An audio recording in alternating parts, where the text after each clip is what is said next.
Good evening, good evening. It's 8 o'clock. We are live for day 2 of our Live and Thrive challenge. As you're dropping on, please say hi. The more times people say hi, give me a wave, give me a like, the more notifications Facebook will send to get everyone else involved and we can start properly. So tell me how you have been. My day has been, it's been okay. The weather hasn't helped. I felt like I've done like lots of bitty bits. You know, where you just sort of, your day gets broken up by just doing stuff and little trips out and little errands that needed to be run. So slightly frustrating, but I'm good, I'm relaxed, I'm chilled. Hi, as you're dropping on, please say hello. Let me know who I am talking to. I've got rain. I always like telling you about the weather, don't I? So yeah, horribly rainy. I'm so glad I got all the garage cleared out and the drive swept because we'd be walking it all in our feet. It was all sawdusty. It was horrid. But I'm sporting here. I'm after the sympathy vote now. I'm sporting like the biggest bite. I don't know whether you can see. So it's all around there. And if I sort of hold my head, can you see? Can you see that? How swollen that is? It's horrid.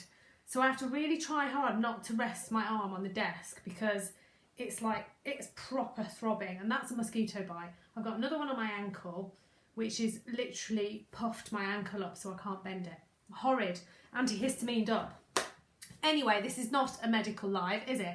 Please say hello as you are dropping on. It's great to know who is here. It's great to know so that I can relate what I'm talking about to you and your businesses. And I just like chatting with you. It's a lot easier. Anne-Marie, hello. How was your day? Have you been busy? It's, I was just saying before anyone joined, so I was talking to myself. My day's been one of those like stop-start days, a little bit of work, a little bit of running errands, a little bit with the kids, a little bit of this. And you get, like suddenly it's 3 o'clock and you go, whoa, where's the day gone? Hello, Pauline, lovely to see you back. So before we properly dive into today, I want you to tell me about your reflections on yesterday. So yesterday we covered, I've kept my notes out so I didn't forget what we talked about yesterday. We talked about those 5 practical steps. So it was all about action, all about kind of strategies to really get you going, how to quickly get yourself moving. So you probably went away with a few notes, a few thoughts, and I want you just to reflect back for a moment. Joanna, hello, lovely to see you again. And I see everybody's whizzing on now. It takes a couple of minutes, doesn't it, for people to see the notifications, go, oh, I need to be here. Let's log on, and then it's never quick enough, is it? So while you're just jumping on, tell me what your reflection was from yesterday. So did you go, oh, do you know what, I'm going to now do this, or yeah, I really need to get into that, or yes, I'm going to take this action, or so what was it? What was just one thing that you have now decided you're going to do, you've started to do, you're maybe already doing, but you were like, yes, I totally know that I'm now relieved to know that I'm doing that right and I'm aligned with what I'm doing and it's all feeling good. So tell me what, Lou, hello. Tell me what it is you're going to do, have done, felt, reflections, whatever it was from yesterday, because it's good just to get that into your mind when you take on new information. If you just take it on and then sort of move on, you don't almost sort of reflect back and replay it a couple of times. It can just go. It's a bit frightening, isn't it, the brain? It's slightly sieve-like in that if you don't sort of do something with the information it's given, it sort of drops through and it'll disappear. So hence why it's good practice, it's a good training approach to effectively get you to, oh god, yeah, what did we talk about yesterday? Yeah, oh yeah, now I'm going to do this and this. So tell me what your reflections are while I check whether I've missed any hellos. Anna, hello. Anne-Marie, still doing the school runs. Yeah, only a few days. Whew. Okay, so Anne-Marie has said you need to re-evaluate your goals. Brilliant, that's a fabulous action, and you know what? They can serve you better than anything else can, because once you define those goals for yourself, you suddenly start getting really into doing the actions to get towards your goals, particularly if you can put them around places, if you can make them visible, if you're going to really start to get them into your mind, then you know, they're everywhere, be it on your phone. I think someone said use a wallpaper, which is a great idea, but I tried changing my wallpaper once and it had been the same for so many years.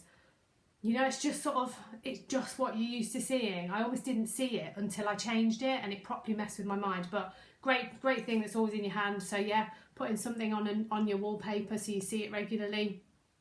The so what, yeah, lovely, brilliant. Yeah, they keep asking yourself, so what is it that you give to people? What does that mean? And well, what does that mean? Because you can list out all these features until you can't think of any more, but unless you've gone to that next level of, well, what does that mean? You probably know what it means because you're the creator of the thing that you deliver, but you need to get to the point where that person, your potential client, really truly understands what it is you're delivering and that it touches them on that emotional level. That's where we're looking to get to. So what? Brilliant. Made you think harder. Perfect.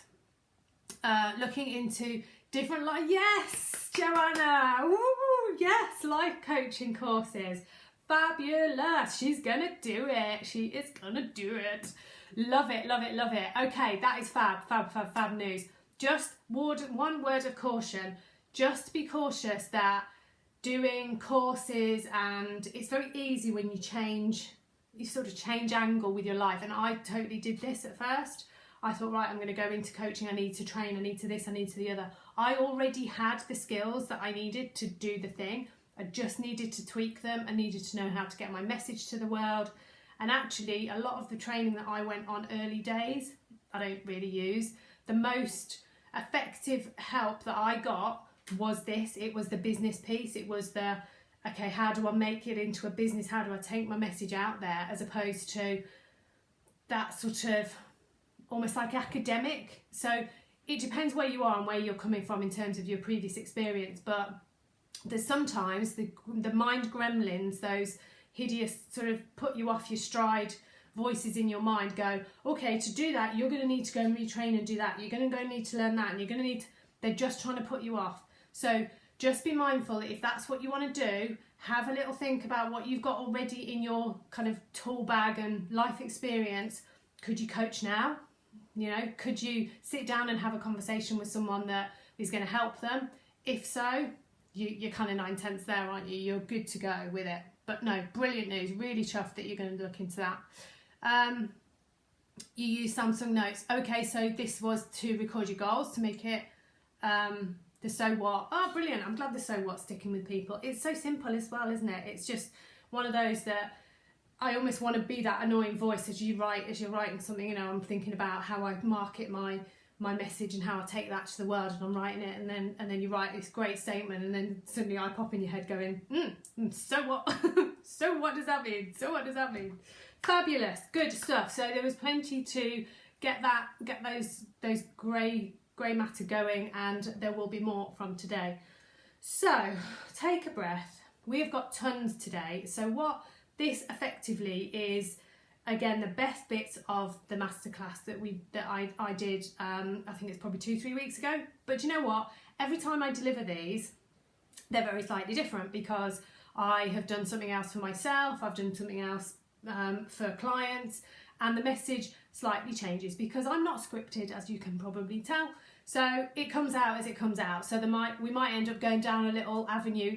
Yesterday we went down a little avenue of creating course content on the hoof, didn't we? Which, you know, I think it's good to do that. So do you know what, even if you've seen the masterclass last time, this is going to be different. It's still going to be the stacks of content, but it will be very much different. So first of all, and this might frustrate some of you, I'm not diving straight into giving you a list of here's how to get a load of clients for free.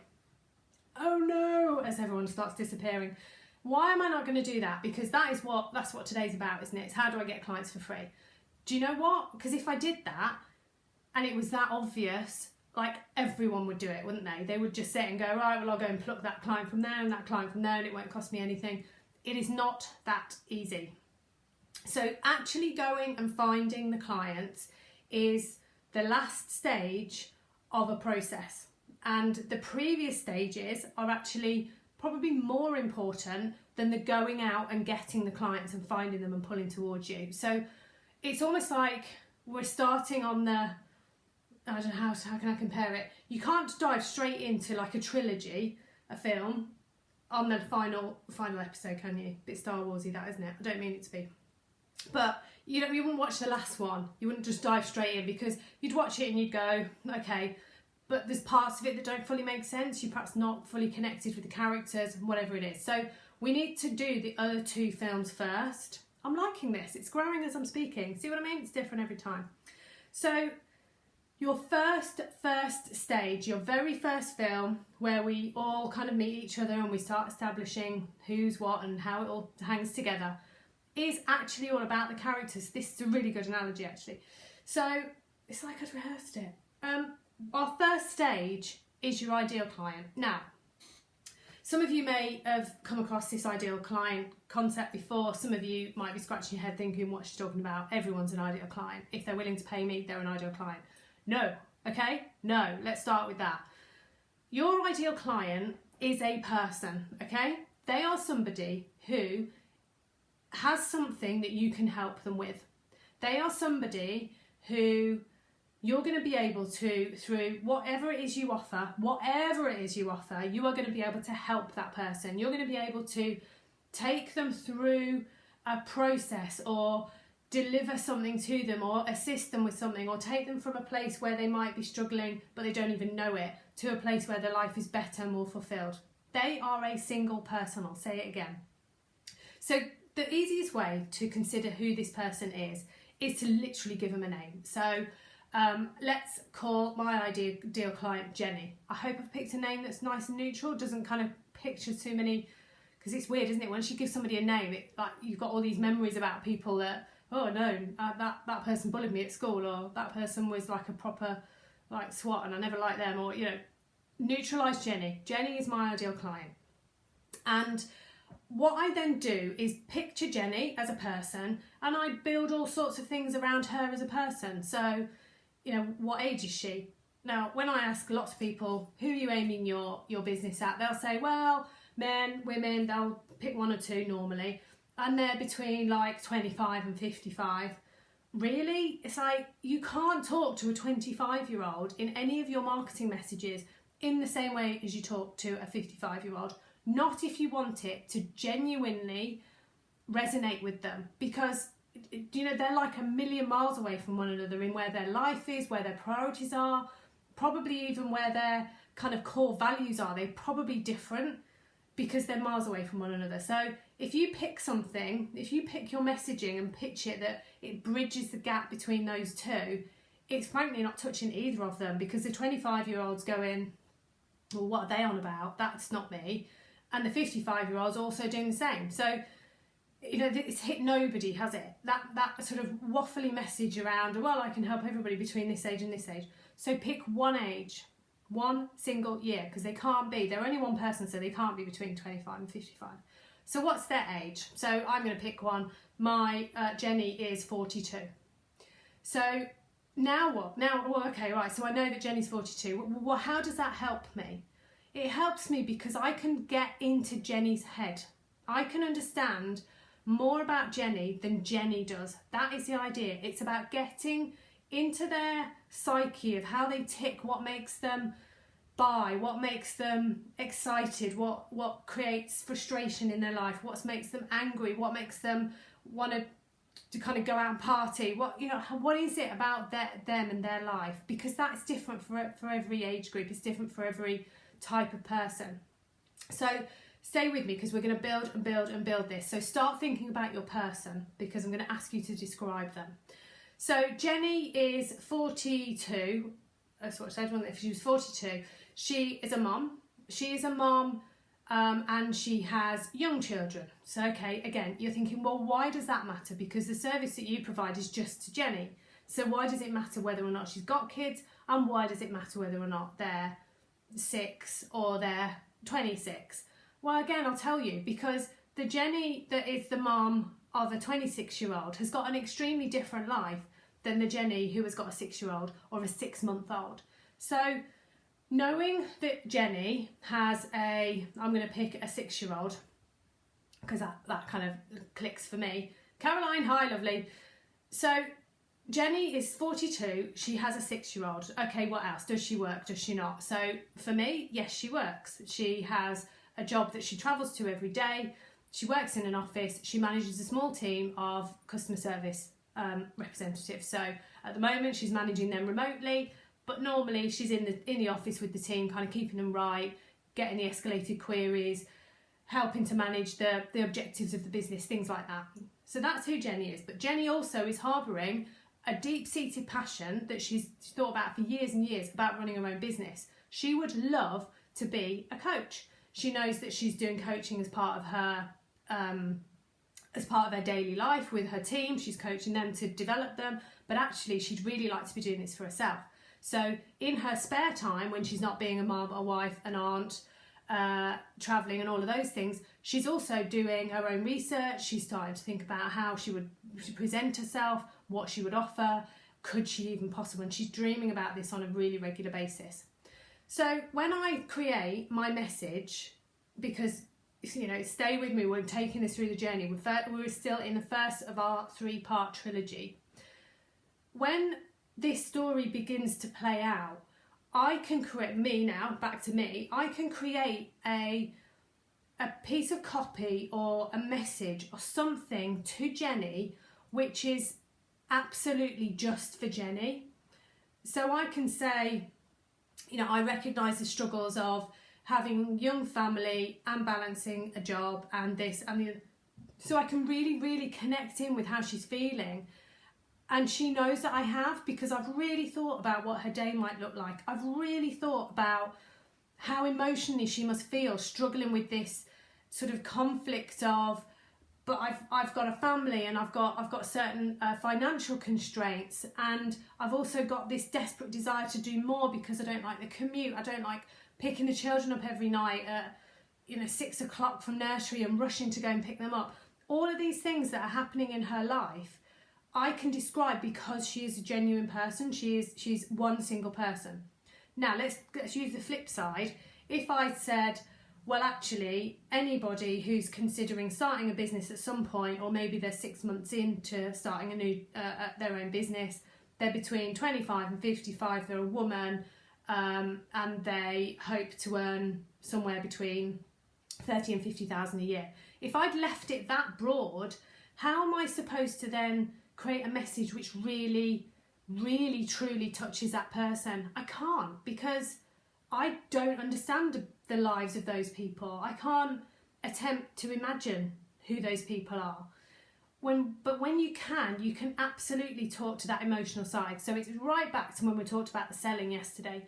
When we try and sell to somebody, you are literally looking to talk to that feelings, that, I know the logic says this, but actually my heart is leading me this way. That's what you need to talk to, not only through the sale, but also through the marketing process. So let's have a think about some of the aspects and some of the ways that you can get to grips with your ideal client. I've described them as a very, it's quite surface level, but you can go right into the sort of psychographics as it's described. So things like their belief systems, their values, what they do with their spare time, the way that they spend their money, where they go on holiday. And do you know what? Don't invent it. Don't just dream it up if that's too hard for you. Use somebody that that you think, yeah, I could work with them.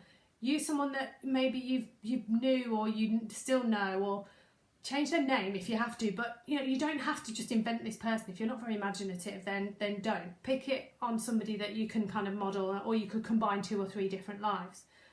And then when you've got that person in mind, think about sitting and chatting and having a coffee with them. And what types of things are you going to say to them? So that piece gets you into the mind of the person, so that when you make that connection with them, and maybe you've gone through the process of the marketing, you've brought them towards you, you get them into a situation where you are looking to sell to them, you're having that conversation. Where you want them to be is that they say something like, it's like you're in my head. Words to that effect. So they're almost like, whoa, like, you know me better than I know me. You know that I'm struggling with that. You know that actually I'm harbouring these secret desires to do this. That's when you know you've got the ideal client nailed, because you can literally talk to their subconscious, and you're you're almost at that stage of, I'd never even admitted this to anybody, that, you know, I've got these feelings, I've got these desires, I've got these emotions, so how come you know that? But you connected with them in so many ways above that. You've then got that kind of underlayer that is sort of filling in the dots. Give me a thumbs up if this is making sense. So the things like the gender, the lifestyle, their likes, their dislikes, all of those things go into your one person. So imagine that you've got a big room full of people and you can almost ask lots of questions. So, you know, we've got a mixed room, or stadium, huge, loads and loads of people. So who here likes spending their time holidaying abroad? So you separate a group out. Who, this is after you've done like age and gender and all the obvious things. So that you narrow and narrow and narrow and narrow. And then you've got this little group of people who are kind of like your new sort of circle of friends. And you go, okay, so we've now narrowed it down. So all you guys now in this one little group have a common problem. Now they might not even know they have a common problem, but that's going to be part of the process of that expertise that you're going to give and drawing them towards you, that they're going to realise that the problem that they're having is sort of with you in a way, but you've drawn them together to the point where you could have a conversation with the very first person. If you've lined them all up in a row, you can talk to that first person and then say, oh, you know, can you pass that message on? And they can just pass it on, and they're all going, oh yeah, totally, that's me. Oh yeah, that's totally me. So they're all experiencing the same thing. Now, it might be that they're frustrated. It might be that they lack something at work and they need help with that. It might be that they're new business owners and they want some help with their marketing. It might be that they're missing something that they're not even sure what it is, but you're ready to help them explore that thing, or that they're not feeling fulfilled at work and you want to help them do that thing. Bringing it to that level allows you to have a conversation with that one person, that one ideal person. Now, this is the opposite than what I believed would be true when I first started. When I first started, I thought I need to pick something that just kind of covers everybody, because the more potential customers I've got, the more potential customers I've got, surely. So therefore, you know, someone's bound to come to me eventually. But of course, everything that I produced was just like, nah. I used to use vanilla as that word there, but actually it appears vanilla is very popular when I asked on a welcome post recently. So you need to get to the point where your message is polarising. And by that I mean it'll switch off the people that you don't want, as in they'll have an opinion on it, or they'll self-select and go, okay, that's not me. But then the people that it is me, it's going to draw them in even more. It's because it's going to, you know, those brilliant bits of copy that you read and you go, oh, that's me, or that's me as well, oh, that's still me. And you go down and suddenly you're like, well, that literally is me. Because it draws those people much more naturally towards you. Okay, your turn, my turn for a break. Have a breather, Sarah. So tell me some feature of your ideal client. I don't want you to full on describe them because there should be lots of features and it'll take you too long. But what is a feature of your ideal client, so that you know, we can see that you've narrowed it down, and don't say male or female, because you can tell me what, you can guess what I'll say to that. It might be, so I've got here around some questions you can ask yourself. What do they want? What are they looking for in life? What is it that they are frustrated about? Are they wanting to make some changes? Are they cross about something but they're sort of suppressing it? Are they harbouring desires to do one thing but yet they sort of seeming to be stuck in this place of doing something else? What is one thing that describes them? They have the same goal as you. Brilliant. So as long as you've defined your goal really nicely and specifically, then you're going to be able to communicate with them about that, which is brilliant. And do you know what? So there's a big piece around, are they you? And I started off, I didn't finish that, did I? I started off being really broad and actually realised that my message wasn't touching anybody. So it was only once I narrowed it down to a lot smaller that I could say, well, this is my ideal client, but not to the point where I say, oh, I can't work with you because you don't fit absolutely all the criteria. And it evolves over time. You'll realise who you draw towards you and actually who doesn't. And it's sort of, it's a way to springboard yourself into something where you're starting to get a consistent flow of people coming towards you, and that it sort of defines itself as well, and you can narrow it down and you can tweak it and you can change it. So it's really about, it's that initial, how am I going to message my product, service, place myself to be able to actually genuinely stick to somebody, as opposed to just being sort of fluffy and just kind of nothingy to everybody. That's not where you want to be. You want to be on the extreme, a bit like politics, that you have your far rights and your far lefts, and you don't want to be in that kind of middle ground. You want to get like a genuine reaction to what it is you're going to do and what your marketing messages are. So Paula, well done. Is there nobody else going to share one feature of your ideal client? Or are you all thinking, oh my gosh, I've got so much work to do on my ideal client? Which is fine.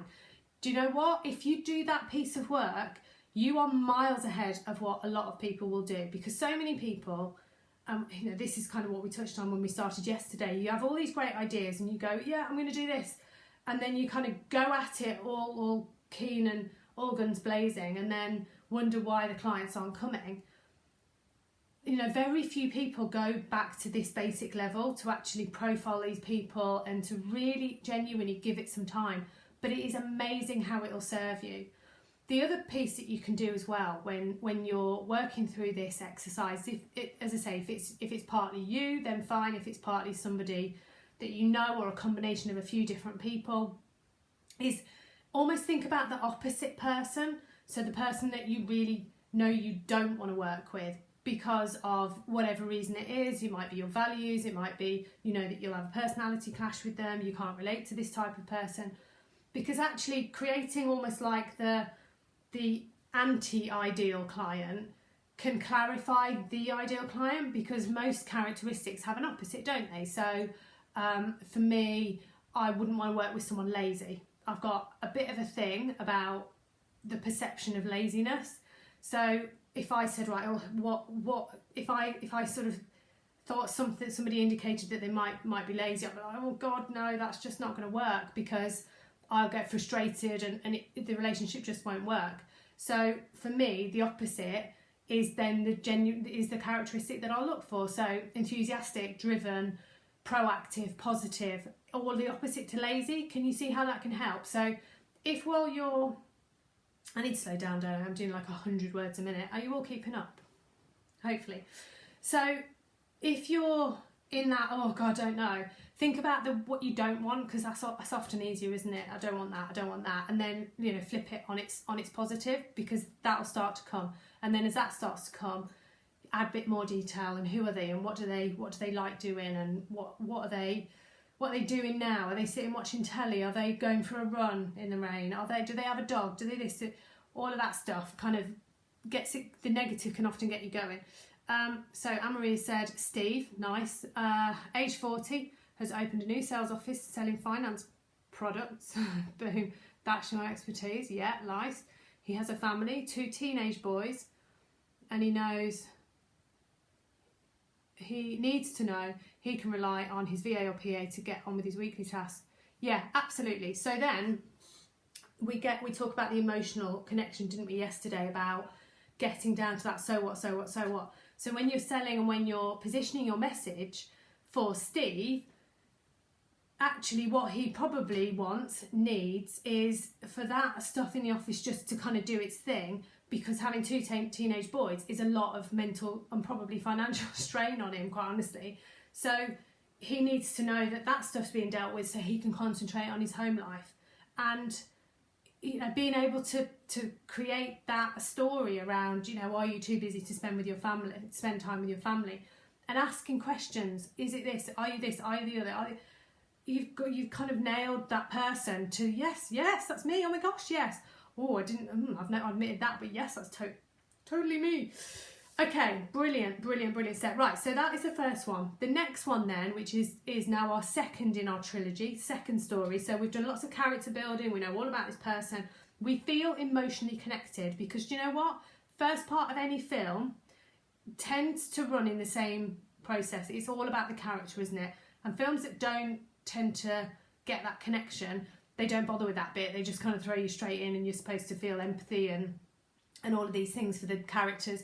Actually, the best ones tie us in. So, you know, it might be a film about their work, but actually we find out loads about their personal life. That's exactly what we're doing right now. So now in the second film, we've got all our character, we know all about them, we love them, we're like cheering for them, we're kind of, yes, you can do this, Steve. I'm going to use Steve now because he has a name. So we've got to that point. Now what? We need to find out where they're hanging out. Like literally, where do they go? What do they do? Are they online? Are they offline? Mostly we're going to assume they're online to some level because that's where you're going to take your message in some shape or fashion. But where online are they? Now, if this was probably even 3 years ago, there'd be like local forums and like clubs. If you played chess, there'd be like a chess club. If you played tennis, there'd be... So now let's bring it into the online world, which is the here and now. What are their interests? What is Steve doing outside of work to while away the little bit of spare time he has? And this isn't always obvious because you're not Steve, Anne-Marie. You're kind of projecting onto Steve. Is he stalking? You do stalking. Yeah, you stalk away. Yeah, absolutely. Research. It's research. It's not stalking. It's really about understanding where he's going to go to spend his time, to show an interest, to learn, to develop himself, to whatever it is that he's doing online. He will go somewhere. There'll be somewhere that he kind of gravitates, or that he's looking at. He might be interested in sports cars.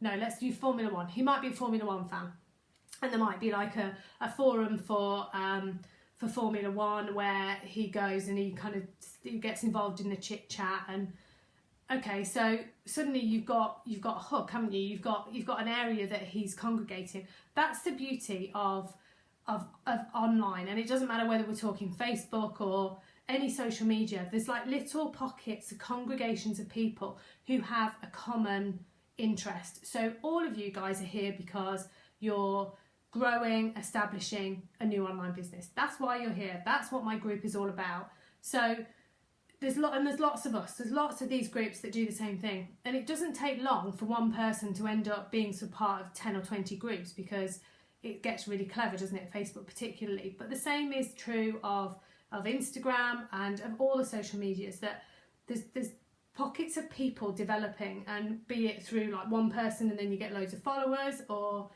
the other way around in that you get people joining a single group. So knowing where Steve goes is going to be crucial to you taking your message to him, because you've got to go to him. Like, you can stand all day long, if you want to, on the corner of your local high street wearing a sandwich board and hope that your ideal client drives past you and goes, oh yeah, I think I really need that. Or you can do it the easier way, which is go and find them. And that's the difference, isn't it? With being now in a digital world, being everything is online, you've got to find and go and seek out where your clients are and where they're hanging out. Because without that, they're just sort of sat not knowing that you exist, not knowing that you can help them with their problems. So you need to go and get your message out. So we're going to talk about some methods to do that in the third trilogy, in the final part. But what do you do when you hopefully kind of hit that? Yes, Steve's in that group, so he's interested in Formula One, so he's part of this forum that talks about team whatever it is he supports. I sound like I know what I'm talking about. I don't really. Apparently it was on, there was a Grand Prix on, wasn't there, over the weekend? That's why I've used that example. But it's finding out, well, he might be on Instagram, and again, it's that profiling piece. So Steve is 40, so is Steve on Instagram? He might be a little bit, but he's a sales manager, really, isn't he? Oh, I know, he's more like an MD. So he's an MD, 40-year-old MD type CEO person on Instagram. I don't know that he is. He's probably not like full-on grammar, doing his dinner and taking photos of it.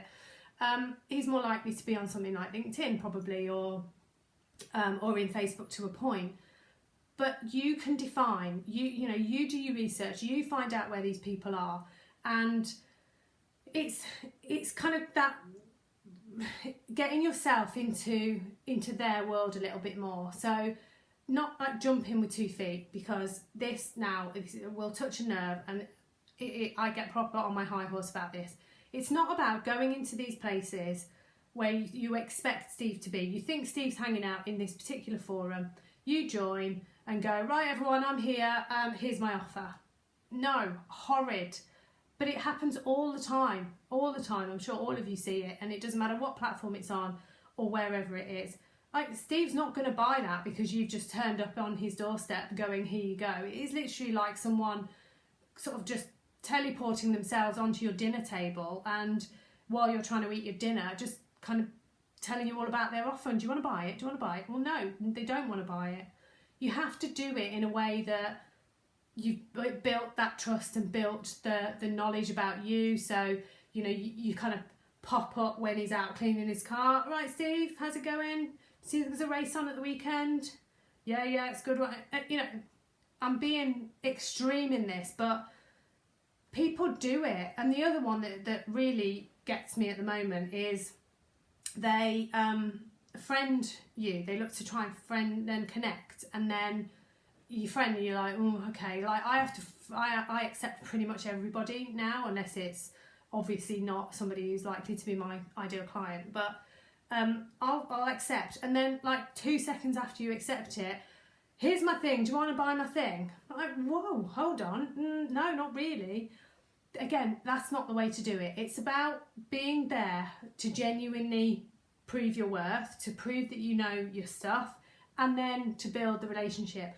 Building the relationship will then allow you, like, you have to almost ask permission to be able to tell people what you do. And I'm a big believer in, you know, people have to be receptive. I've seen some fabulous posts about if you kind of put into the dating like a dating scenario, how people take their offers, and it's like, you know, you didn't even take me for a drink before you were kind of aiming for on the first date type thing. You know, you need to sort of wine and dine these people metaphorically in a way that they know that they're getting to know you, they trust you, they like you, and then, yes, here's my offer. So how do you do that? Okay, so you find out where these people are, and I'm getting stuck with Steve because I don't necessarily know where he would be. But let's say I'm going to switch. So let's say I'm going to use an example of somebody that I'm sure won't mind me using it. So I have a client who coaches women whose teenagers or sort of late teens are leaving home. So getting through that stress of empty nest, as it's called. So her ideal client is that older, menopausal, going through lots of change, and then the children are literally flying the nest, and they struggle with, her ideal client is now struggling with sort of that sense of identity. Who, where am I, you know, where's my purpose? And finding ways of connecting with those people, you've got to find connections that, okay, so is this person, what else are they going to be interested in? And then it's about going to those places and saying, well, I can just mingle, I can just hang out, I can just kind of watch what's going on, see what the debate is. And I can guarantee you, before long, because they're people who are all there for a reason with a similar interest, but something will come up, like a question will come up about, oh, you know, I'm feeling like this because of this. There'll be an opportunity then for you to, oh, well, that's really interesting, to comment, to reply, to give your view, to make a comment on someone's post, to reply to an article that's on LinkedIn, to follow somebody, to comment on their Instagram, to somehow interact, to start that process going. So let's say, for that example with the empty nester, so what my client would do in that circumstance is go into other groups that are effectively associated with the interests of the ideal client. So this might be menopause related, health, well-being, restoring balance to your body, motivation, midlife crisis, all of that sort of stuff. Find the groups, be in the groups, linger in the groups. When a topic of conversation comes up, then you comment. And what happens when people see a comment, we've done this, everyone's got to admit it, when you see a comment from somebody, you don't know who they are, it's a question that kind of you go, that's an interesting question, I'm interested in that. I wonder what the replies will be. And you look down the replies, and when the reply is, it just sort of resonates, you go, oh, I agree with that. Click on their face, don't you? Go and have a look. Come on, everyone does it. We all do it. I still absolutely do it. So you go and you make those comments, you have that input, you start playing a part, and then at the time, when the time is right, if you're able to, because let's be clear, some of the groups, particularly on Facebook, don't allow promotion. So you're not going in there to go in and go, right, here we go, I'm just going to tell you all my offer, do you want it or not? It's about being genuinely authentic about the value you're giving advice, telling people what they might want their question answered, doing the thing so that then they check you out. So what happens when they check you out? What do they see? So when they click on your little tiny face, the little bubble that's next to the comment, click on it, then what? They see a picture of your dogs, your kids, they don't see anything business related, and they're like, oh, okay, it was just somebody that was interested in that same topic, you know, that's just someone expressing an opinion. No, they have to know what you do. So your personal profile that you are interacting with in any of these groups has to reflect your business from now on. That's it, end of. And you almost have to just kind of hand it over. You've got to. I remember going through this process of, but I've got like hundreds of friends that I share the pictures of the dogs and the kids teething and when they get a gap, and yeah, and now I'm making it on my business page. It was hard. But if that's going to be your route, you're going to make these comments, people are going to click on you, and then they need to have a chain to follow. Because if they don't, they'll be gone. Gone. It's like one swipe in it, they're gone. They're on to the next story or Instagram post. So having a message on your profile doesn't break any rules, of course, because you're interacting as yourself in these groups. Your LinkedIn profile or your whatever profile describes what you do. So people go in, they have a look and they go, oh, right, you're a so-and-so. Oh, well, that must mean that the comment you made was substantiated or it was valid or you're an expert in your field. And then what do? Do they just go, well, whatever? Tell them what you want them to do. So I want you all to check out my personal profile, not now because I don't want you to go, but at the end, go and have a look, go and see what it says. Everywhere leads to here, this group. All my stuff tells people to come here, come here, come here. So as we get into these methods about where to take your message and how to get your clients, don't cock it up. The point of having your personal profile full of your kids and your dog, or pictures of your dinner, because that's tragic. You are literally losing clients if you do that. It has to clearly show, this is me, this is what I do, here's how you can find me, here's what I want you to do. Now that might be, I want you to go to my website, I want you to join my group, I want you to go and check out my Etsy page. Whatever it is, it's got to state it like right at the top. So for me, I have a mugshot, and then on the cover behind on Facebook there's a statement about what I do, and then right underneath there's a link, and if you click on the picture of the cover, there's a link out to the group there. So it's all places lead to my group, because that's what I want them to do. But for you, it is going to be different. So it's about going to where they are, doing your thing, mingling, commenting, answering questions, making an intelligent suggestion, and then allowing them to find you, allowing them to find how to do it. So that you're effectively going to their space and mingling in their space and then drawing them back out into yours again. Can you see it is a bit like fishing? So you're effectively, in a good way, not like the bad freaky fishing. So you're going out, you're going to tell people, and you're going to draw them towards you like a magnet. Go out, draw them towards you, go out, draw them towards you. So that then when you've got them in a place like a holding net, which might be a group, it might be that they've become a follower of yours, you can then start doing your stuff without that fear of you're going to get chucked out of this or you get a warning for that, because they're already in your space, aren't they? You've already brought them towards you. Right, I've been talking for ages and you haven't typed. Tell me, does this make sense? And tell me who has already got an action, who's written an action on their piece of paper It might be go and check out my profile. It might be go and update your own.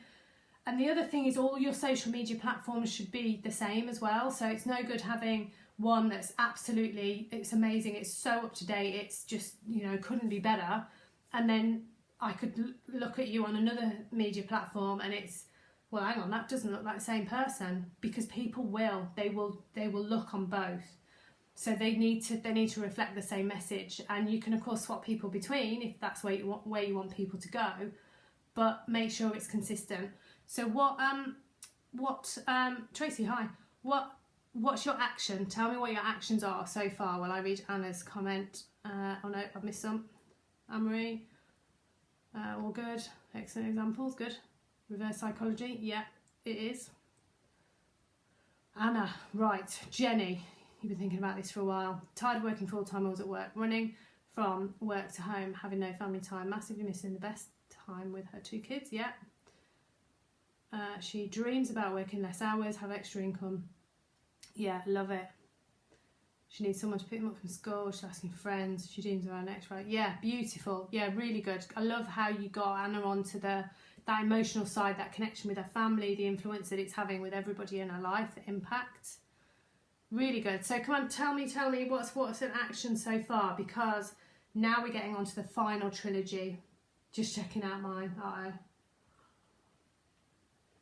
I hope you don't find anything that I've every now and again I do check and I do update it, but I tried to get it right.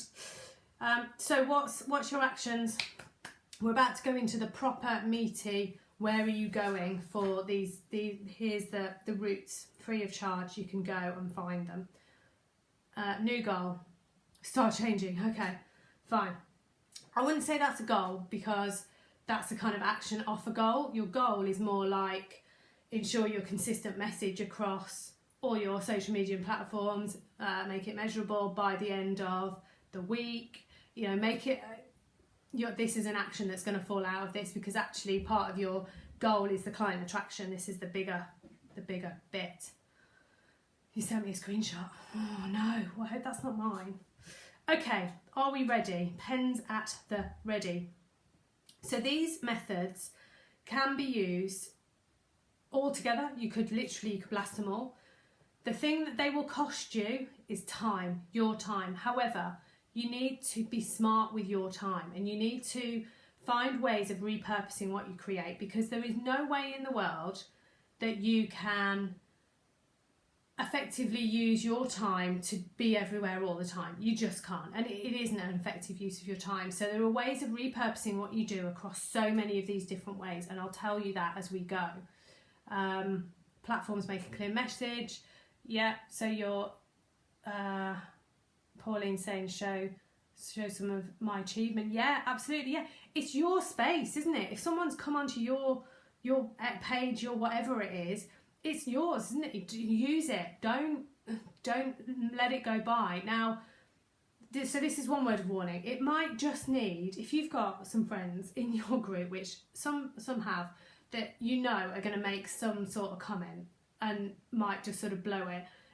You can delete their comment, so don't worry too much about it, but it might just need like a word. So if you've got family that you haven't yet had this conversation about, I'm going to now start doing this, and you'll start seeing some stuff on my Facebook page, or don't be surprised, I'm starting to do a bit of more video perhaps, or on this, on the other. But you know, it's great that you watch my stuff, just maybe don't comment, or you know, you wouldn't take your mum into your kind of private group, would you? That's just not right. That's just weird. So just be conscious of that. If you know that when you put certain things out there, you've got people who are always commenting, and they're like, you know, your hair looks great, or that's not quite as controversial, but you know the kind of thing I mean, that if your friends are going to be a bit like, really, like you weren't very well last week after you drank half a bottle of vodka, or the type of messages you wouldn't want to be in the public forum, just have that conversation with them offline first. Okay, right, are we ready? So I'm going to start with one that it goes across lots of different areas, and it has huge amounts of potential, and that is to be an expert speaker. So you might be thinking, well, hang on, I'm not an expert speaker. I can't sell myself as that. You totally can. You absolutely can. So to be an expert speaker, what you need to do is know more than the person you're speaking to. That's it. So somebody that fitted my kitchen recently is an expert kitchen fitter as far as I'm concerned, because I have no clue how to fit a kitchen. If you're talking to somebody about parenting skills who has yet to become a parent, you're an expert. So like I'm an expert in being a parent of 2 boys because I have 2. The word expert doesn't mean that you've got like a whole raft of qualifications and you've got 150 years of experience. You have to know more than the person that you're talking to. And I think people get really hung up on, yeah, but I'm not an expert. Well, who says? Who's defined that you're not? And actually you are, because you've got a whole heap of stuff that you know. You've got a whole amount of knowledge. Otherwise, quite honestly, you wouldn't be looking to start a business and doing it, would you? You'd be that mad. So like, I wouldn't start a business to teach people to speak Spanish because I know like 3 words. But it's about standing in your own power. You've got a superpower to do the thing that you do. So blooming sell yourself on it. If that's you, that is your expertise. So being an expert speaker is about being willing to share your stuff. It's just sharing what's on here. That's what I'm doing with you now. So these are things that I've learned, that I practice, that I work with clients on. That's what I'm sharing with you now. I haven't invented it. I haven't created this methodology. I'm sharing this with you. So being that knowledgeable person is enough. It is more than enough. And being willing to share it and being open about it is what's going to set you apart. So being an expert speaker, you've got a number of different options that you can take your knowledge to. So there will be, somewhere in the world, there will be an online event being organised that collates people together on your subject matter. I will guarantee it. Guarantee it. So find it, go and look for it, Google it, do what everybody else does, Google it. And it's like, I hate that phrase now because my kids are always saying, you know, they're at that stage of, why does the rain never go this way? Or, you know, where do rain, but in all these questions that I like totally don't know. So their response, standard response now is, oh mum, you'll have to Google it. So do that, you know, put in what you do. Say you want to be a guest speaker on something, say you want to be an expert speaker in your subject, and go and have a look. This stuff, as I say, takes time. You're going to have to get a little bit clever on and inventive on how to find it, but absolutely once you do, and you know the confidence that gives you when you can be an expert speaker, you can be featured as somebody, you can use that then as your testimonial. You can use it, Pauline said, show some of your expertise, show your achievements. It's another selling point. If you've got a picture of you, like, well, now it would be like a Zoom photo, wouldn't it, with lots of little boxes, but if you've got a picture of you doing something on stage, receiving an award, standing up and speaking in front of people, it all shows your credibility and your authority on your subject. If you haven't, start finding these places where you can speak. So you've got an online event. Another great one, which has worked for me particularly, is another Facebook group. Now, word of caution here, if you find another Facebook group that does the same thing as you, so you might find something where you think, oh, there's all my ideal clients in there and like it's perfect, but that person has created that group for them as well, they're not going to necessarily invite you in to try and then pull all their people away from them. So you need to just be on a little bit of a parallel line with them. So let's give you an example. So it might be that you're an expert in particular type of PT, so like a physical exercise type person, and you find a health and well-being coach, and the two of you kind of collaborate, and they can speak in your group and you can speak in their group. So that's called a borrowed audience, effectively. So there isn't definitely an overlap, but there's a pretty significant kind of complement to one another. So go and be interviewed, go and ask for a slot, offer your time. It's great as a member of those groups to see other people speaking. So has anyone done any of these? Tell me if you've done anything like this. But I've done it. I've gone into another group and I've given a little half an hour, and I had great response. It was really enjoyable to do because their sort of experience, and they'd congregated for one reason, but I was sort of a complement to that, which was really good. Another one is a podcast. So people are regularly interviewing one another to put on podcasts, because there's, you know, time to fill, isn't there? It's a good variety for listeners to hear another voice, hear another perspective on a particular subject. YouTube, again, similar. You can be interviewed, you can have your own YouTube channel. That's assuming, of course, you're okay with video. But, you know, having your presence on a YouTube channel is a great way of being able to again, be searched. You're searchable. You've got your expertise there for people to find, for people to see, and you can elevate yourself through that. Well, do I know you? Do I trust you? Do I think you're an expert in that? Well, yes, because there's 64 videos of you doing this, this and this. So great way of making yourself visible. Magazine articles. So magazines are less physical now, aren't they? But there's heaps and heaps of expert magazines in particular areas like interests. Again, it's that congregation. It's exactly the same as a Facebook group and the way that people sort of get themselves together. If you find a magazine that is in your particular chosen area, then approach them. You know, I've got a piece that I can write for you, or I've done this particular article and this is what I talk about in this, you know, would you like it? You're not necessarily going to be paid for this, but it gets your message out there, doesn't it? And often they'll be more than willing to do a little profile, you know, this is so-and-so, this is what they do, here's their view on this. Even giving an opinion on something can be enough to just get people going, oh, who is that? And why are they giving that opinion? Why are they having a slot in this magazine? But again, you're going to have to find those particular, I don't want to say publications, but that sort of collective, like an online magazine, for your particular subject. Or again, a subject that's like overlapping but complements yours. So there's another one, magazine articles. Permitted promotional posts in Facebook group. Now this sounds like a really obvious one, but it's amazing how many people don't go and actually externally promote. So let's say you've got a business page, or you might have a group. How many of you are then taking that out to tell people it's there, or are you just hoping they find you? There's not every group will allow a promotional post, but some will. Some will like let you do it. If I've heard of some that will charge you to go in and put your post in there, but others will have them on perhaps particular days. So it might be that you're allowed to do Marketing Monday is one that I'm in. So you can put a hashtag of Marketing Monday, and then you can put whatever you like. You can tell people what you do. But the best ones are where they are controlled, because if you drop into these ones that are just selling, then your ideal client isn't in there.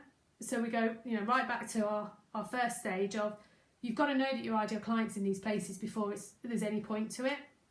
If you're just advertising in an advertiser's group, who else is in there? Other advertisers. So the best ones are the controlled ones, where it's very limited. You can't necessarily constantly self-promote, but you're likely to find other opportunities to not sell, but you can still add value. So say you might put a little quote or a little really short sort of bit about, or this got me thinking today. You don't need to have a call to action at the end. You don't need to say the bit at the bottom that says, come over to my group or check out my page or go to my website to find out more. If you miss that out, your message should still make sense.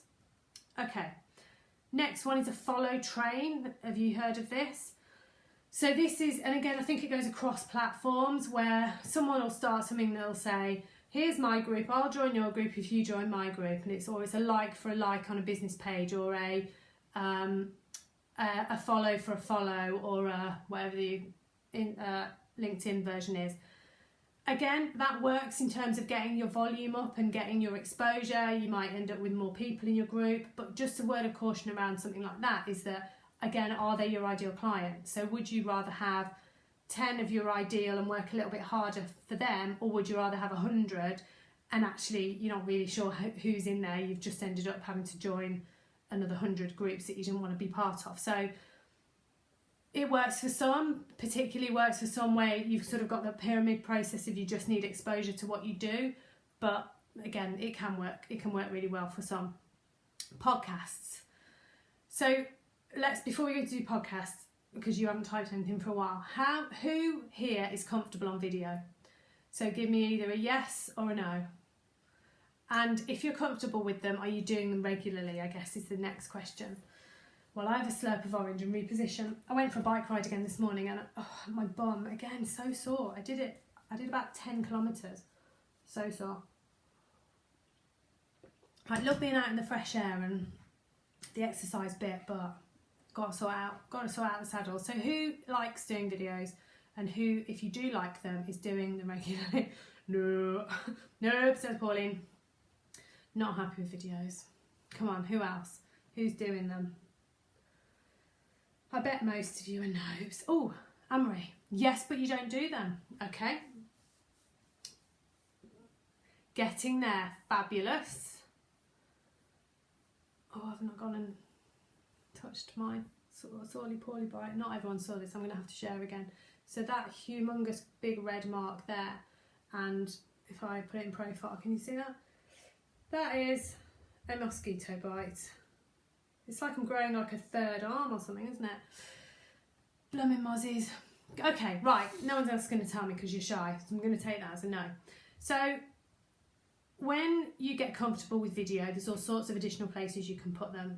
You can do little stories, you can do them on your page, you can do them on your profile, you can upload them then into YouTube. But what you can do if you're not happy with your face in front of the camera is do a podcast, because it's still you can still get into like a flow, you can still tell everybody about your expertise, you can do your thing, but you're not having to be visible on a camera all the time. And that for some people is enough of a step to go, yes, I'm starting to get used to doing my thing, and I'm voicing what I enjoy, I'm getting content created. A podcast is a great way to start, and they are so simple. So I've used Anchor before. It's a free app. You can download it onto your phone, and literally it'll create you a little intro. You record the middle bit. You can drop an ending onto it. You can even record like a standard close, where you say, if you like my podcast, go and check out my this, or go and look at my website, or do whatever it is you want people to do. And it's really easy. And the beauty of once you've done a podcast is that you can repurpose that content. So you could then take the audio recording and drop it into a transcription piece of software. So again, I used to use Temi, T-E-M-I, so that my entire podcast would be transcribed for like 10 cents, so cheap. And suddenly I had like all the content that I've just relayed in my podcast, and I could edit that and chop it down and create some additional content from it. So if you're not happy with sharing what you know, delivering that value, connecting with people through video, then a podcast is such a good way to start. And I did a lot when I first started. I set myself a task of, I'm going to do 3 a week, and forcing yourself to come up with content, ideas, to sit down and do it is a great way to then get yourself easily across into video, because there's no doubt that video is the best way to authentically connect with people. We're consuming so much more through video now than we ever have, and it's only ever going to increase. So you want to hire me to be on a video? Fab, yeah, I'm available. I can absolutely do guest spots. I never thought I would get to the point where I could just chat. I used to do presentations, and I was trained throughout my corporate world to do stand-up presentations, but they were so stuffy, it's unbelievable. But it's interesting what sticks. So I was taught like how to stand and to keep my hands very much down and not fold here, and it sort of sticks with you. So being able to speak to a group of people from my previous role, or stand up and present to a board, or like a big meeting, that never fazed me. But the first few times I tried to do these, oh my goodness, awful. And actually it's forever changing. So if you go back, if you ever get really bored, if you go back to some of the early videos that I did even in here, they still change. I still do some now that I look and go, well, that was awful. But then other days it's just like, yes, it's brilliant, it flows, it comes, it resonates, people react, and it's all good. But you've got to start somewhere, and if you don't start, you'll never get going, will you? So absolutely try and start with a podcast is my advice, and then you start to get used to the speaking bit before you've got to worry about what you're doing. And if you hate seeing yourself on the screen, like use a piece of paper and cover it up, so that, because all I can see right now is myself. Your Facebook just locked you out of your account. Oh no. Oh, are you two having a conversation about something? Possibly. Okay, right, so what have we done? I should be ticking these, otherwise I'm going to repeat myself. We've done magazine articles, permitted promotional posts, follow trains, we've done that podcast, expert speakers. So let's talk about Facebook groups and Facebook pages then, because one of the first questions that people will often ask me is, what's the difference between a group and a page? So tell me, have you got a page, have you got a group, have you got both? So right, page, group, both. Let's get a gauge as to what you've got. Talked about that one. Talked about that one. Page, group, both. Tell me. Tell me, tell me. Anne-Marie, I'm worried about your Facebook account.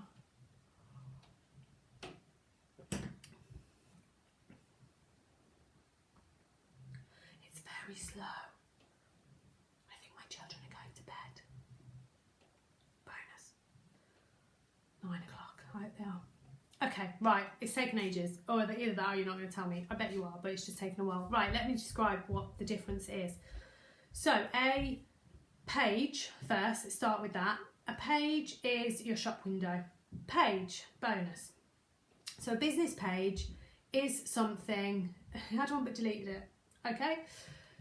A page is your shop window. So if you were going to open up on the high street, you would have a page. You would have a shop window with, you'd list out what you did. It would be obvious as I walk along and see your page, shop window, what you sell, what it is you do, probably whether or not you were aiming it at me, and I just kind of get a generic sense of what it was. There might be a menu, you know, options of what it is you sell, what's available. But it's very much a kind of, all right, that's interesting, and then I'll mosey on past. Brilliant. Joanna, you've got both. Fabulous. Okay, right. So the other way, this analogy that I like as well is, this hits my ear. I hope this kind of hits for you. Friends. Everyone watch Friends? Everyone know what I'm talking about, Friends. Central Perk. So that was their coffee shop, wasn't it? That was like their hangout place. So your business page is the front of Central Perk. So do you remember there was always slightly dodgy lighting and it never really looked like it was outside, but you didn't care because that wasn't why you were watching it. So your page is the outside of Central Perk. That's kind of you know what it is. There's a great big picture of a coffee cup. You know what they sell. You know what you're likely to expect when you go in there. You kind of got a good understanding, and I can say, yeah, I like that, or I don't like that. It is what it is.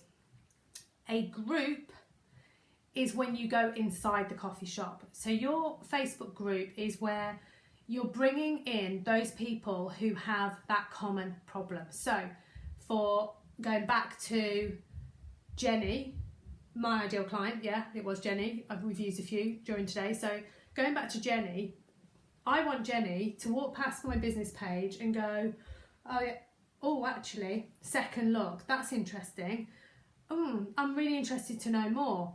Whereas for me, trying to think of another name, now I can't, David just walks past because David's like, I had a look and he's gone, well, that's not for me. But Jenny has gone, oh, that looks interesting. And she's had a bit of a closer look. She sort of peeped in through the window of my shop, my business page, and gone, oh, that looks really good in there. All those people in there look like my kind of people. I'm going to go in. So now she's in my group.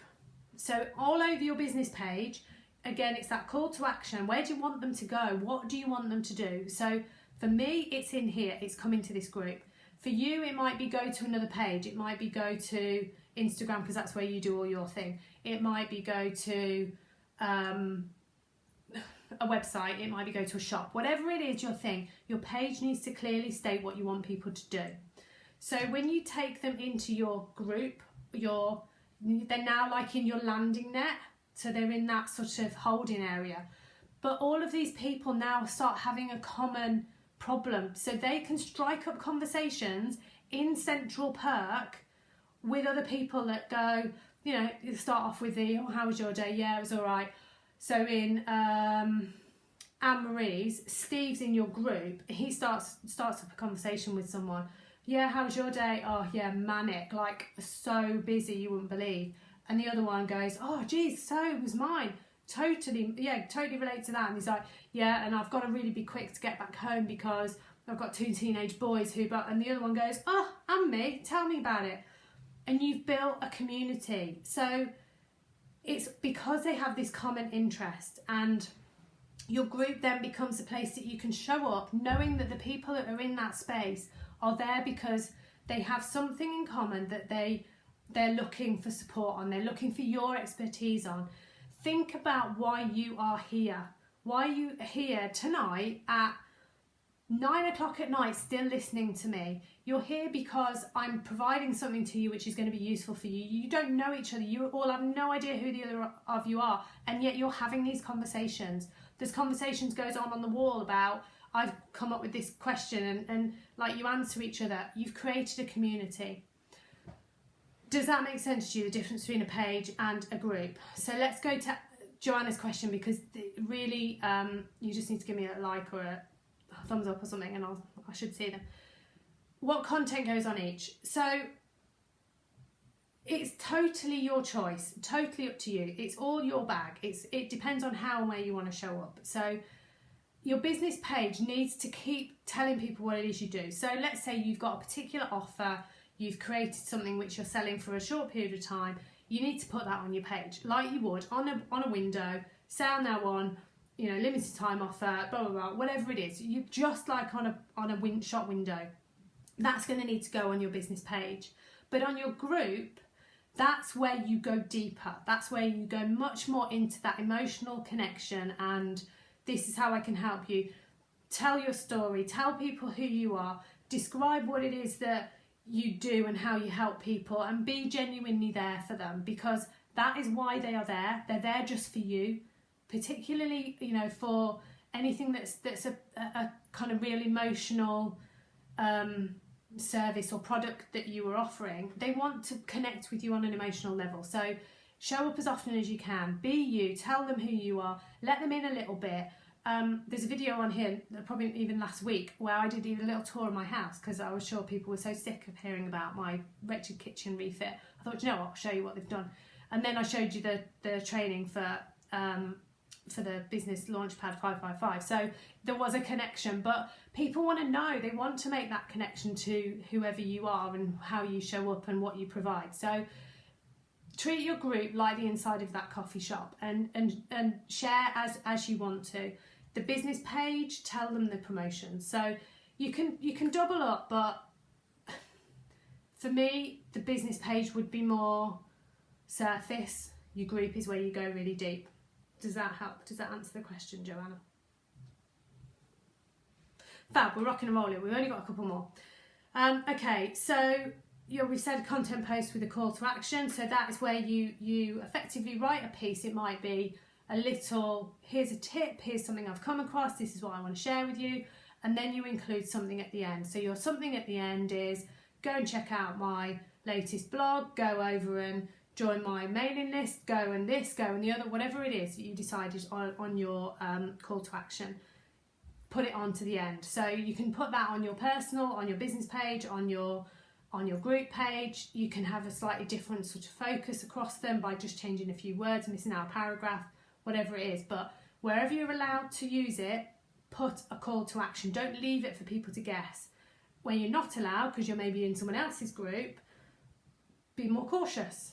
Don't get yourself banned. I got a little bit wrist slapped from one group because lots of people were asking me for the recording of this previous masterclass, and I think like so many people asked it. They said, has anyone reviewed this content, and if they can, please drop it in. And I thought, I better make a piece, which I duly did. But yeah, it's about being fair to, if that's somebody else's group, don't kind of jump in on what they do and kind of try and steal their people, because that's just rude, isn't it? You wouldn't do that in real life. So your website, you might have a website which you're using perhaps to put a little bit of content on. Again, keep it up to date. Be clear on what your offer is. Be clear on what you want people to do when they get there. Are they just going and hope that they'll buy, or are you offering them a way that they can kind of get warmed up to you before they buy? So use it sensibly. And you know what? If you don't need one, then don't have one. It's not obligatory, people go, oh my God, of course I need a website. You don't need a website. I don't have a website. I have particular pages that I use for particular things, but they're landing pages, they're not websites. And you know, I would much rather just keep it simple for myself and just allow people to come here and then speak to me. Ooh, revolutionary, speak to me and buy from me. You could do a webinar similar to this. You can just create a webinar that you pre-record. You can do a podcast webinar that you have then available to give people. And freebies are a really nice way of being able to say, here's me proving my expertise, proving what I do, starting to get to know you guys. Here it is for free, and I'll swap it for you for your email address. And then you've got somebody on your mailing list, they've got something free, and hopefully it's the start of a beautiful relationship. But you know, creating something which you can give to sort of trade, particularly if you're looking to get an email, is a really good way of as I say, making that point to somebody giving you, because we're all a bit cautious about our email addresses, aren't we now? GDPR, what has it done to us? Challenge is another one, which is what we're obviously in the middle of now, that everyone then knows what you do, how you help people, what your expertise is, and particularly if you've got like a seasonal process to what you offer, it's a good way of just sort of focusing people in on, actually there's something special available at the moment if you do this, this and this, buy this, this and this. And then affiliates, this is a good one where you can effectively tether yourself to something else which might be in line with what you do, it might complement what you do, but effectively you sort of get that swap over of what you do and what they do. So you promote theirs, they promote yours, and you can even go as far as you can actually pay people to be an affiliate for you, which further down the line, once you're very, very well established, it's an interesting way to get clients. But again, it depends on what it is you do and what client it is you're looking to actually take your product to your ideal client. So there's lots of different ways that affiliates work. Some work on a commission, some work on like a fixed rate, but they'll only ever be as good as your brief, because they're only going to go and work on what you've asked them to get. So if your brief is broad, then potentially the people that they bring in will be broad, and depending on how you're going to work with them, that could either be amazing or slightly challenging. So then the final couple is whether or not you can find something which you can perhaps go and sponsor. So almost like put your name to something and maybe give them some of your time. So it could be even like a local event that you can go and be part of. You might want to volunteer, but actually then you've got the ability to get your logo onto somewhere, to be visible around what it is you do, and just get that kind of message out a little bit. Affiliate, yeah, it could do. Being able to just get that presence out there is really where it sits, and that's the key. It's about getting used to you selling what you do, because at first it does feel really weird. So there was one that I haven't mentioned because I didn't keep this on this list, but if you're feeling really brave, so let's say you've done a few podcasts and you've got used to that speaking thing, radio, and particularly local radio, are often really struggling to get airtime filled. So you imagine they've constantly got 24 hours to fill. So there's people that will take your details, and if they're doing a particular piece on something which they think might overlap with your particular expertise, you could be invited in. Now you've got to hit them right, and you've got to be fairly persistent with calling them, but literally you can do that as simply as that. Find your local radio station, ring them up, get your name on a list with this, so they sort of create like a database of experts, and you can get your name on that and say, well look, I've recently this, that and the other, or this is something that I've produced, it's had amazing success here, I'd really like to offer this in terms of a piece.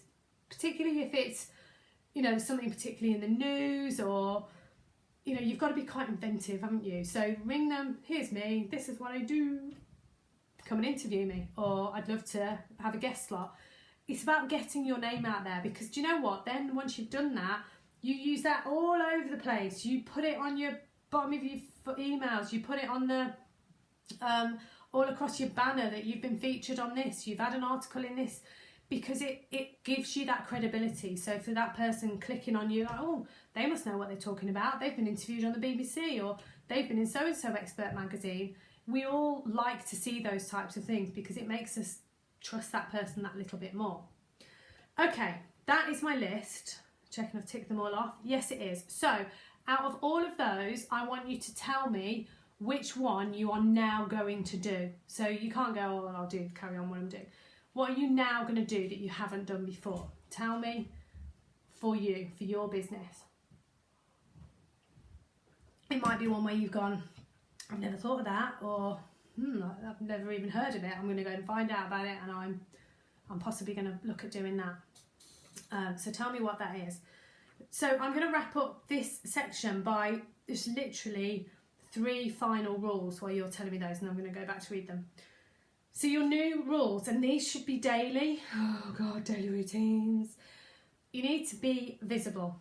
You need to be seen. So whatever it is you're going to choose from that massive list, whatever it is you're about to type in, you're going to have to be visible on it. And this isn't like a once a week I'll do this, or well, I'll do it when I remember. This has got to be something that, almost like getting up and having your tea or coffee, cleaning your teeth. This is the thing that you're going to do at least once a day. And it shouldn't be onerous. It shouldn't be like, oh, I've got to write a massive piece about something amazing every day. No, you don't. You need to do something which is manageable for you. So it might be that one day you write a blog, or you might write a lengthy piece, but then throughout the week you can pick pieces out of that to reuse in little individual sections. It might be a little quote. It might be something that you've read and you really like the look of. You give your opinion on it and you share it. You know, these things don't have to be massively arduous on a daily basis, but you should be tasking yourself with knowing that on a morning I get up, when I'm having my breakfast, I'm going to post this to here and this to here. And having a plan for that makes it so much easier. So rather than sitting every day going, what shall I write today? If you sit and write 10 things, 10 topics, and then you're literally just picking one, and then next time you write another 10 and another 10 and another 10. Getting those creative thoughts going is often the hardest thing. So once you do, write 10 out, and it might just be, right, one day I'm going to write about feeling more confident. One day I'm going to write about my expertise in that area. One day I'm going to write about this. Just quickly, and then you can go to that list and go, right, what's my inspiration for today? I know I'm going to write this. But you have to do it daily, daily, daily, daily. Don't be, so this is actually number 1. Number 2 is be concise, she says, into an hour and 20 minutes, but bless you for still being here. You don't need to write like reams and reams of stuff. People won't read it all. Very few will. You can just do a sentence. You can give as much power and as much value in a tiny, tiny, tiny sentence as you can in like reams of text. So make it easy for your target audience. You know, Anne-Marie's guy is really busy. He's got family at home. He's got this. We've all got different priorities. So don't make it hard for your ideal client to try and connect with your stuff. Make it quick, make it snappy, and make it resonate with them. That's the key. It's got to hit them. It's not about how much you write, it's what you put in it, isn't it? Then your third one is consistency. Just keep doing your thing, because I promise you it will start to get noticed. It'll start being noticed by more people than you can imagine. People watching the background, and then suddenly they go, oh, that's it, that's been enough to push me over, like I need the thing that you're going to offer. But you've got to keep doing the thing, and don't be concerned that you're bombarding, because half of it isn't even being seen. I'm sorry to break it to you, but don't assume that they're following you like a hawk. They're going to be seeing hundreds and hundreds and hundreds of other things in their life, bombarding them from every possible angle. So just keep showing up like it's the first time, like you're just reminding them, like, constant flow. And actually it'll grow, and it'll grow momentum, and it'll snowball. So that is your third one, being consistent. Right, what are you going to do? Let's have a look. Research about Temi, yeah, it's good little tool that is. Facebook page and group, shake up my Facebook profile, restart your Instagram page. Yeah, the beauty of Instagram is, of course, they connect, so you can double them up, but I believe you can only post on Instagram back to Facebook. You can't post on Facebook into Instagram. But I could be wrong, because I had a problem with my Instagram profile for a little while where they weren't properly connected and talking to one another. But they can obviously, yeah, they can make them work. Don't double your activity because they're associated in the same family. So absolutely fabulous. Okay, that has given you, there's about 20 things on that list I've just given you, and some of them we've gone into more depth than others, but it has given you a whole heap of things that with a small amount of content you can take out to all those different areas. But of course, I don't want you to do any of that stuff until you've done the work on your ideal client, so that you're not wasting your time writing stuff which makes everybody just go, whatever. You need to write it for your ideal client. You need to give the hints, give the tips, give the quotes, give the analysis, give the thoughts, give the recommendations, tell them that you're the expert. You have to write it with them in mind all the time. So do you know what? If it means getting a piece of paper and like writing some headings about who they are, drawing them and putting it on the wall behind your machine, so every time you sit down and write something, you think about them, then brilliant, do that, because the more focused you can be on them, the better that connection will be and the more point there will be to what you write. Don't get disheartened if you write 2, 3, 4, 5 bits and kind of like it's still tumbleweed. It takes time. It takes time for people to know you. It takes time for people to recognise what it is you do. And, you know, as I said, they haven't seen it. So keep writing it, keep writing it, keep writing it.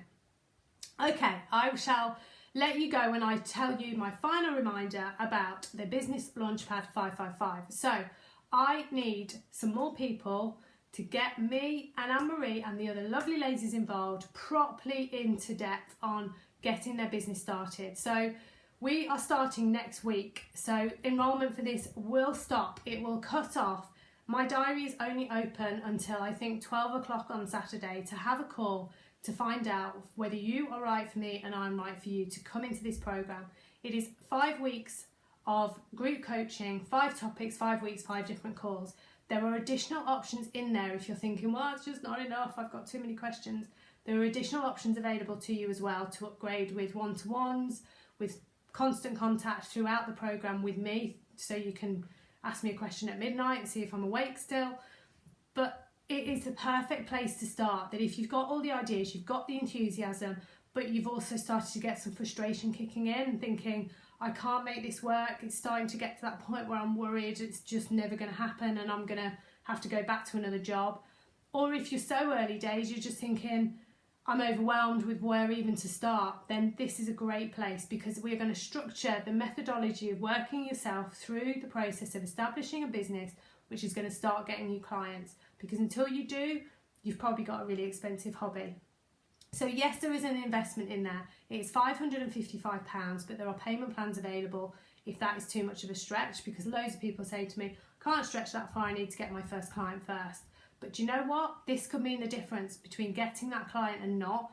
So surely an investment that is then going to return not only during the program, but also continue to return after and after and after, is absolutely worth considering that investment. So I'm not going to labour. I'd love to talk to you if you're thinking about it. If you book the call with me before Wednesday, regardless of what either of us decide, whether or not to take it forward, then you will get a free financial planner template, so you can really start to get to grips with your financial goals, your financial position and where that needs to go. You just need to book to have a call with me. I don't do hard sell. I want you to be there as much as I want you to be there, so we'll have a conversation. So you can book that using the link, which if it hasn't popped up already, I'm going to drop it into the group. Go and have a fabulous evening, and tomorrow we are back again together. We're going to talk about ways of getting our head straight, so being able to know that you've got both the practical strategy, practical strategies we did in day 1, plus the client attraction piece we've just done, and then overlay that with making sure that you're ready, like genuinely ready, not like you're saying you're ready, like really deep down ready. So we're going to dive into that and wrap it all up tomorrow. So same place, same time tomorrow. It's been brilliant to have you. Thank you so much for staying with me. Go and have a fabulous evening, and I'll talk to you tomorrow. See you later. Bye.